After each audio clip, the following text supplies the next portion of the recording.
SM Store, amanah dalam muamalah. Sebagai gambaran saja, mohon maaf sekali. Bukannya saya ingin kemudian merendahkan sebagian dari saudara kita, tidak. Kalau dibandingin misalnya bagi ibu-ibu yang pernah berangkat ke Arab, pergi ke Mekah, Madinah misalnya. Kita bandingkan orang di sana sama orang di Indonesia. Kira-kira Bu, rajin mana orang kita sama mereka? Rajin kita Bu. Kita ini ada yang jam 2 sudah di pasar. Jam 3 sudah di pasar. Saya punya jamaah pengajian, itu dia rumahnya di Cangkringan. Jualan lele di Pasar Tempel. Saya kaget. Jualannya kapan? Habis subuh langsung. Dari rumah jam berapa? Jam 3 Ustadz. Saya jam 3 sudah berangkat dari rumah, otomatis sudah siap-siap setengah 3-an. Jualan lele di Pasar Tempel. Ketika saya ngisi pengajian juga, misalnya lewat Jalan Wonosari sini, kajian habis sholat subuh, saya lewat sini mungkin jam 4 atau setengah 4 misalnya, kalau kajiannya agak jauh misalnya. Apakah Jalan Wonosari sepi? Tidak. Banyak saudara kita bawa motor, bawa keronjot, bawa sayur-sayuran, entah dari Klaten, entah dari Wonosari, entah dari mana.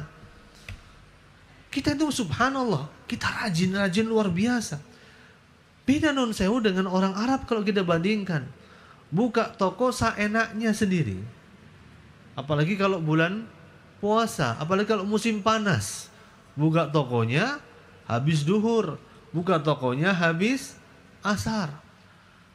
Kalau kita mau beli misalnya sudah dengar adzan, ya belinya nanti aja. Pergi nanti aja. Habis sholat. Subhanallah, pembeli disuruh pergi gitu. Gak jadi beli kita akhirnya.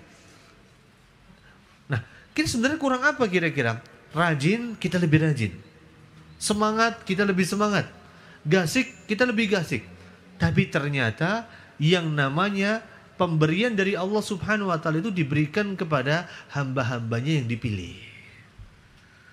Allah yang Maha Kaya mengayakan hambanya yang Allah pilih. Bukan mengayakan yang paling rajin kerjanya, yang paling gasik kerjanya, tidak. Kalau seandainya Bu, ini rahasianya. Kalau orang yang paling kaya dan kekayaan itu diberikan kepada orang yang paling gasik kerjanya, tentunya saudara kita yang kerja jualan di pasar harusnya jadi orang paling kaya. Nggih mboten? Ya. Kalau kekayaan itu diberikan oleh Allah Subhanahu wa Ta'ala hanya kepada orang yang kerjanya itu tidak kenal waktu, tentunya Warmindo itu jadi orang yang paling kaya. Nggih mboten? 24 jam. Kalau zaman sekarang ditambah lagi apa, toko Madura, Bu. Ya kan? Sini ada berapa toko Madura? Ini kanan ada, nanti kiri ada lagi. Nanti ke sana lagi ada lagi, nanti ke sana lagi ada lagi. Subhanallah. Bukanya jam berapa, Bu? 24 jam.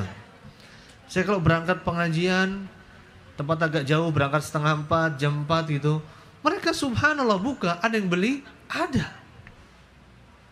Kalau kemudian kekayaan hanya diberikan kepada orang yang paling keras kerjanya, tentu saudara kita yang kerja sebagai kuli bangunan harusnya jadi orang yang paling kaya. Kalau kekayaan itu hanya diberikan kepada orang yang paling tinggi jabatannya, tentu Bapak Presiden kita Pak Jokowi harusnya jadi orang yang paling kaya. Tetapi kekayaan itu hanya diberikan kepada hamba-hamba Allah yang terpilih. Wa annal fadla biyadillah yu'tihi man yasha. Bahwa keutamaan itu di tangan Allah Subhanahu wa Ta'ala. Diberikan kepada siapa? Hamba Allah yang Allah kehendaki. Maka dari itu saat kita punya masalah, kita terlalu banyak menggunakan logika kita. Kita merasa mampu, kita merasa pintar, kita merasa berdaya, kita merasa kaya. Sehingga dengan itu masalah kita nggak kelar-kelar, masalah kita nggak rampung-rampung, masalah kita nggak beres-beres. Kenapa? Karena kita menyadarkan solusi itu ada pada diri kita. Tenang saja, saya bisa, saya mampu, saya kaya, saya lebih baik daripada orang lain. Masalahnya kelar nggak? Kira-kira nggak akan pernah.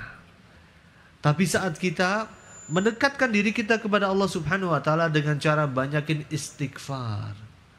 Ya, banyakin istighfar kepada Allah Subhanahu wa taala. Maka subhanallah, dengan izin Allah Subhanahu wa taala, Allah akan berikan dia jalan keluar dari arah yang tidak disangka-sangka. Nah, banyakin istighfar.